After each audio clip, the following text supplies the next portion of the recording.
வணக்கம். இந்த ஆழமான அலசலுக்கு உங்களை வரவேற்கிறோம். இன்னைக்கு நாம பேச போற விஷயம் ஏதோ ஒரு ஹாலிவுட் த்ரில்லர் படத்தோட கதை கிடையாது. கண்டிப்பா இல்ல.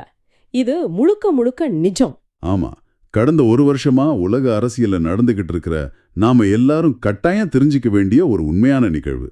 குறிப்பா சொல்லணும்னா 2025ஆம் ஆண்டின் தொடக்கத்துல அமெரிக்காவுக்கும் ஈரானுக்கும் இடையிலான அணுசக்தி பேச்சுவார்த்தைகள் எப்படி முறிந்து போனது, அதோட உச்சகட்டமா ஜூன் 2025ல ஈரானோட அணுசக்தி மையங்கள் மேல இஸ்ரேல் மற்றும் அமெரிக்கா நடத்தின அந்த பிரம்மாண்டமான ராணுவ தாக்குதல்கள் பத்தி தான் இன்னைக்கு நாம அலச போறோம்.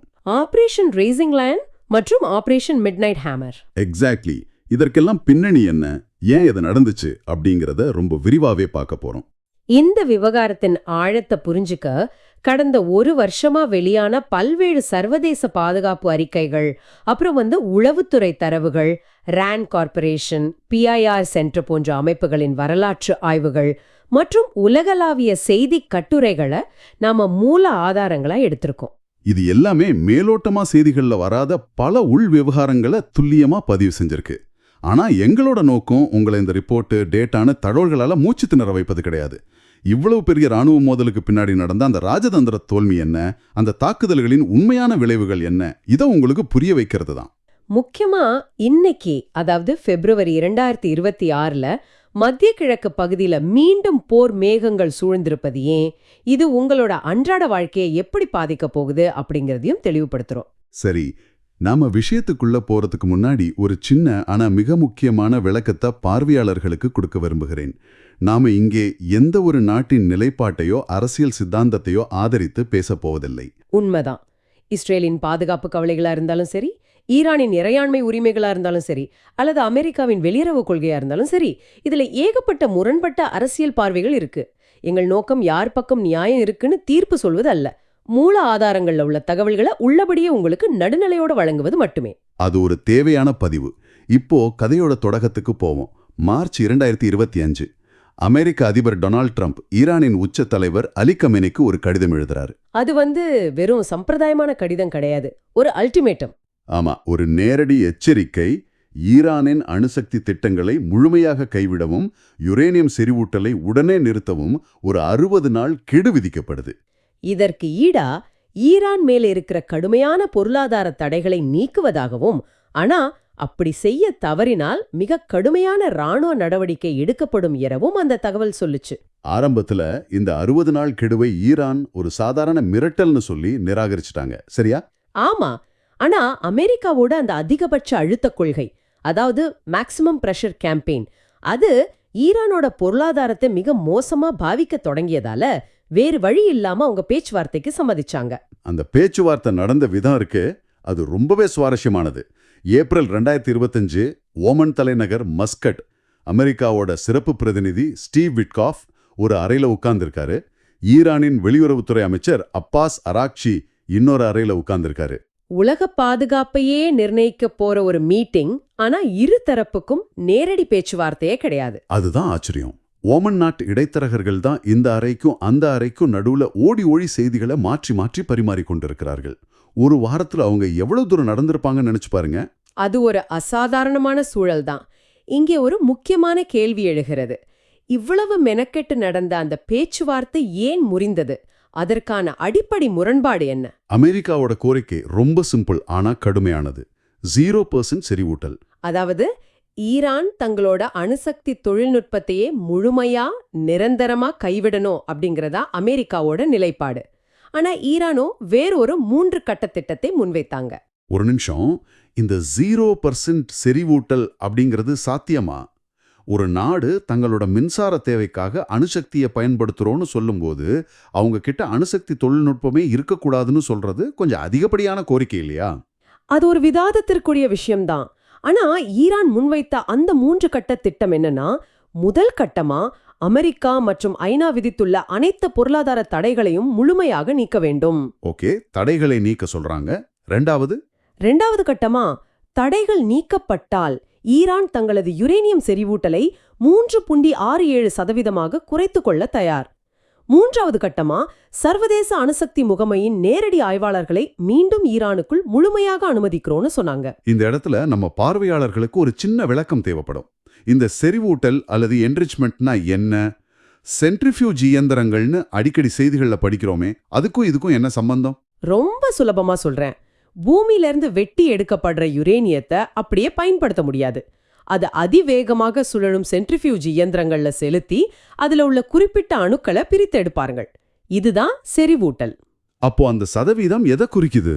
3 முதல் 5% வரை செறிவூட்டப்பட்ட யுரேனியத்தை வச்சு மின்சாரம் தயாரிக்கலாம்.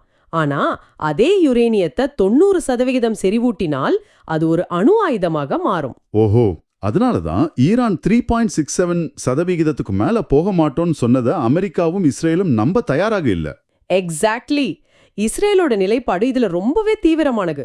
இஸ்ரேலிய பிரதமர் நெத்தன்யாஹூ இந்த பேச்சுவார்த்தைகளை எந்த சூழலிலும் ஏத்துக்க முடியாதுன்னு ரொம்ப உறுதியா இருந்தாரு.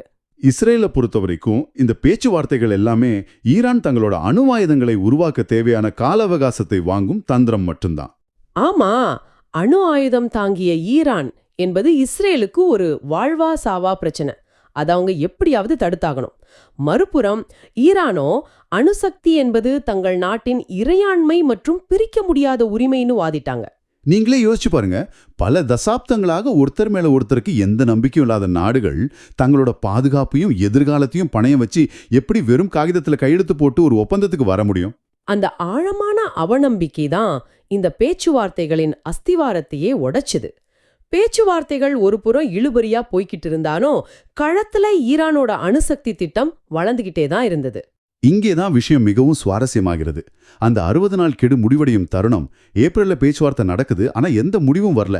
ஜூன் 12, 2025 சர்வதேச அணுசக்தி முகமே, அதாவது IAEA ஒரு அறிக்கையை வெளியிடுறாங்க.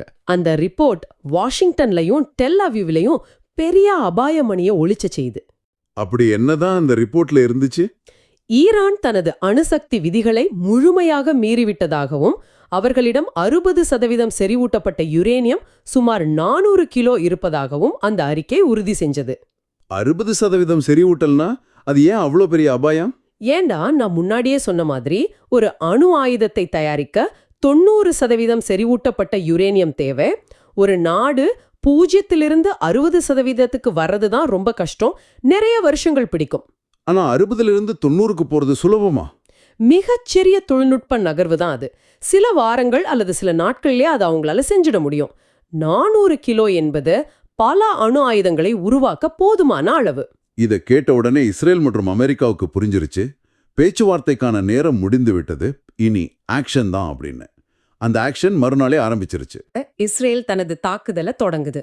இதன் பெயர் தான் ஆபரேஷன் ரைசிங் லயன். அந்த ராணுவ நடவடிக்கையோட வீச்சு எப்பேற்பட்டதுன்னு கொஞ்சம் சொல்லுங்களேன். அது சாதாரண தாக்குதல் கிடையாது. சுமார் 200 இஸ்ரேலிய போர் விமானங்கள் 330க்கும் மேற்பட்ட மிக துல்லியமான ஆயுதங்களோட ஈரானின் வான்வழியில புகுந்தன. ஈரானின் அதிநவீன வான் பாதுகாப்பு அமைப்புகள், ரேடார்கள் எல்லாமே அழிக்கப்பட்டன. அது மட்டும் இல்லாம ஈரானின் முக்கிய அணுசக்தி விஞ்ஞானிகள் மற்றும் ராணுவ தளபதிகள் இந்த தாக்குதலில் கொல்லப்பட்டனர். இஸ்ரேலோட குறிக்கோள் ஈரானோட ராணுவ கட்டமைப்பை முடக்குவதுதான். ஆனா பாத்தீங்கன்னா, இஸ்ரேலால ஈரானோட முழு அணுசக்தி திட்டத்தையும் அழிக்க முடியல. அவங்களோட இலக்குகள்ல சில விஷயங்கள் தப்பிச்சிருச்சு. ரொம்ப சரியான பாயிண்ட். இஸ்ரேலிய விமானங்களால தரைமட்டத்துல இருந்த கட்டடங்களை அழிக்க முடிஞ்சது.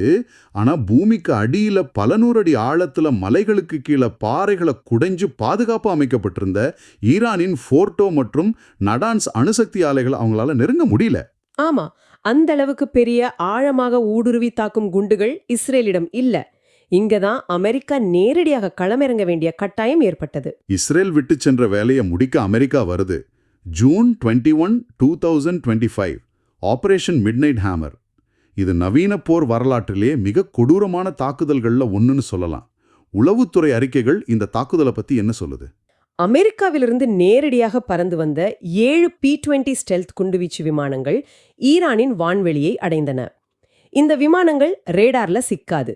அந்த விமானங்கள் ஒவ்வொன்றும் 13,600 கிலோ எடையுள்ள GBU-57 MOP எனப்படும் குண்டுகளை சுமந்து வந்தன.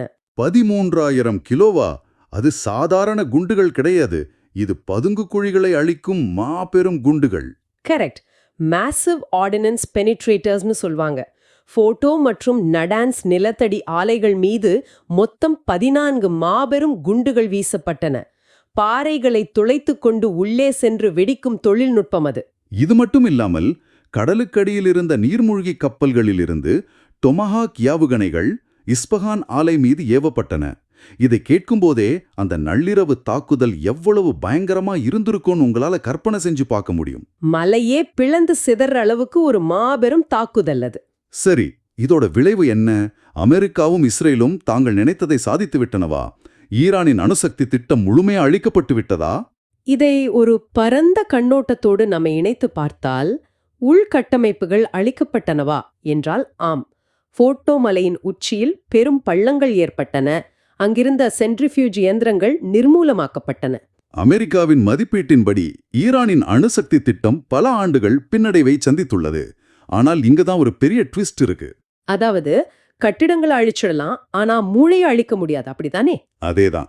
அந்த அணுசக்தி மையங்களை இடிக்கலாம், ஆனா அந்த தொழில்நுட்பத்தை எப்படி உருவாக்குவது என்ற ஈரானிய விஞ்ஞானிகளின் மூளையில் உள்ள அறிவு திறனை, அந்த இன்ஸ்டிடியூஷனல் நாலேஜை எந்த குண்டுகளாலும் அழிக்க முடியாது. பல வருஷங்களா வேலை செஞ்சு ஒரு முறை அவங்க அந்த தொழில்நுட்பத்தை கற்றுக்கொண்டு விட்டார்கள். அதனால மீண்டும் எப்போது வேண்டுமானாலும் அவங்களால அதை உருவாக்க முடியும். ராணுவ தாக்குதலால காலதாமதத்தை மட்டும்தான் ஏற்படுத்த முடியுமே தவிர அறிவு அழிக்க முடியாது. தாக்குதல்களுக்கு பிறகு ஒரு வழியா போர் நிறுத்த ஒப்பந்தம் வந்தது. கட்டடங்கள் எரிஞ்சது அடங்கின உடனே அடுத்த கட்டப்போர் தொடங்குச்சு. அதுதான் பொருளாதார போர்.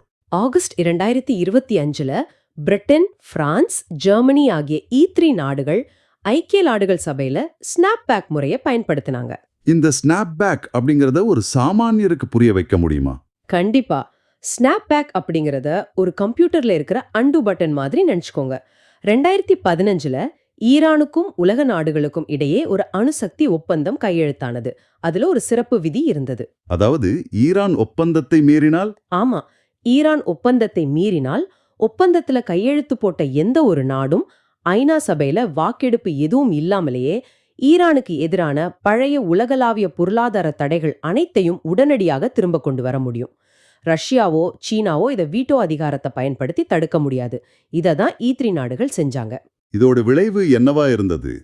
ஈரானோட பொருளாதாரம் எப்படி இதை எதிர்கொண்டது? விளைவு ரொம்பவே மோசமா இருந்தது. ஈரானின் எண்ணெய் ஏற்றுமதி அதல பாதாளத்துக்கு சரிந்தது. பணவீக்கம் விண்ணை தொட்டது. சாமானிய மக்களின் வாழ்க்கை முடங்கி போச்சு.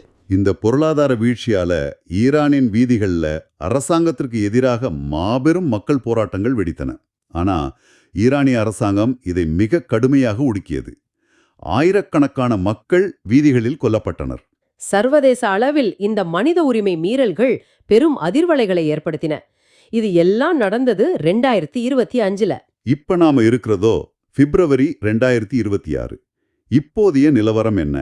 மத்திய கிழக்கின் வரைபடத்தை பார்த்தா 2003 ஈராக் போருக்கு பிறகு இவ்வளோ பெரிய அமெரிக்க ராணுவ குவிப்பை நாம பார்த்ததே இல்லை. ஏதோ பெரிய போருக்கு தயாராகிற மாதிரி USS ஆப்ரஹாம் லிங்கன் விமானந்தாங்கி கப்பல், F-22 மற்றும் F-35 அதிநவீன போர் விமானங்கள்னு ஒரு மாபெரும் கடற்படையை ஈரானை சுற்றி வளைத்து நிற்கிறது. பனிப்போர் உச்சகட்டத்துல இருக்கு. ஆனா இவ்வளவு பெரிய ராணுவ அச்சுறுத்தலுக்கு மத்தியிலையும் ஒரு ஆச்சரியமான விஷயம் நடந்திருக்கு. பிப்ரவரி 2026 ஓமன் மற்றும் ஜெனீவாவில் மீண்டும் மறைமுக ராஜதந்திர பேச்சுவார்த்தைகள் தொடங்கியுள்ளன. என்னது, குண்டு போட்டதுக்கு பிறகும் திரும்ப பேச்சுவார்த்தையா? இந்த முறை ஈரான் ஏதாவது புதிய சலுகைகளை முன்வைக்கிறாங்களா, இல்ல அதே பழைய பிடிவாதம் தானா? இந்த முறை கொஞ்சம் வித்தியாசம். ஹமாஸ், ஹிஸ்புல்லா, ஹூதி போன்ற தங்கள் ஆதரவு பெற்ற ப்ராக்சி ஆயுத குழுக்களை கட்டுப்படுத்த தயார் என்று ஈரான் கூறியுள்ளது.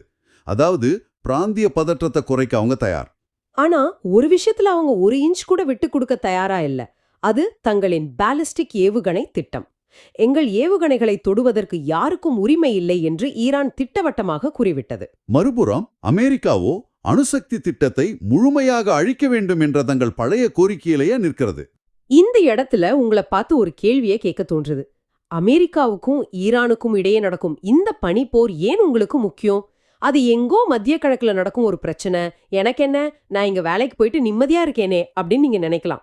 ஆனா உண்மை அதுவல்ல. உங்க வீட்டு சமையலறை பட்ஜெட்டையும் இந்த பிரச்சனை தீர்மானிக்குது. எப்படின்னு தெரியுமா? இதற்கு பின்னாடி இருக்கிற புவியியல் அரசியலை நம்ம புரிஞ்சுக்கணும். ஹார்மோஸ் ஜலசந்தி என்ற ஒரு சிறிய கடற்பகுதி ஈரானுக்கு பக்கத்துல இருக்கு. உலகளாவிய கச்சா எண்ணெய் வர்த்தகத்தில் சுமார் 20% 27% எண்ணெய் இந்த குறுகிய கடல் வழியே தான் பயணிக்கிறது. ஒருவேளை ஈரான் மற்றும் அமெரிக்கா இடையே முழுமையான போர் மூண்டால் இந்த ஹார்மோஸ் ஜலசந்தியை மூடுவதாக ஈரான் ஏற்கனவே பலமுறை எச்சரித்துள்ளது. அதனால தான் இது உங்களுக்கு முக்கியம். அந்த ஜலசந்தி மூடப்பட்டால் என்ன ஆகும்னு கற்பனை செஞ்சு பாருங்க. நாளைக்கு காலையில நீங்க உங்க டூ வீலருக்கோ அல்லது காருக்கோ பெட்ரோல் போட போவீங்க. நேத்து வரைக்கும் இந்த விலையை விட பல மடங்கு விலை அதிகமாயிருக்கும். பெட்ரோல், டீசல் விலை உயர்ந்தால் என்ன ஆகும்? காய்கறிகள், மளிகை பொருட்கள், பால்னு எல்லா அத்தியாவசிய பொருட்களின் போக்குவரத்து செலவும் எகிரும். பணவீக்கம் உயரும். ஆக மத்திய கிழக்கில் விழும் ஒரு குண்டு உலக பொருளாதாரம் முழுவதையும் ஆட்டம் காணச் செய்யும். அதனாலதான் இந்த விவகாரம் வெறும் இரு நாடுகளுக்கு இடையிலான போர் அல்ல. இது ஒட்டுமொத்த உலகின் பொருளாதார மற்றும் பாதுகாப்பு பிரச்சனை. இவ்வளவு ராணுவ குவிப்பு இருந்தாலும் மீண்டும் ஜெனீவாவில் ஏன் உட்கார்ந்து பேசுறாங்க? ஏன்னா போரோட விளைவு இரண்டு தரப்புக்குமே தாங்க முடியாத அளவுக்கு பெரிதாக இருக்கும். இதன் ஒட்டுமொத்த அர்த்தம் என்ன?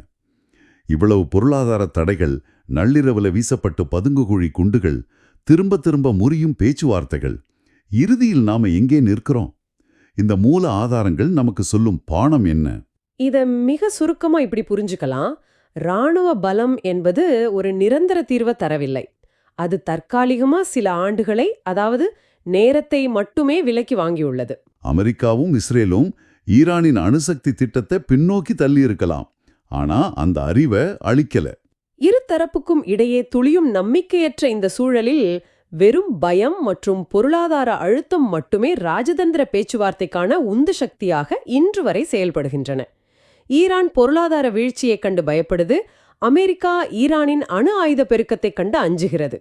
இந்த அச்சம்தான் அவங்கள மீண்டும் பேச்சுவார்த்தைக்கு இழுத்து வந்திருக்கு. இந்த ஆழமான அலசலை முடிப்பதற்கு முன் உங்களுக்கு ஒரு சிந்தனையை விட்டுச் செல்ல விரும்புகிறேன்.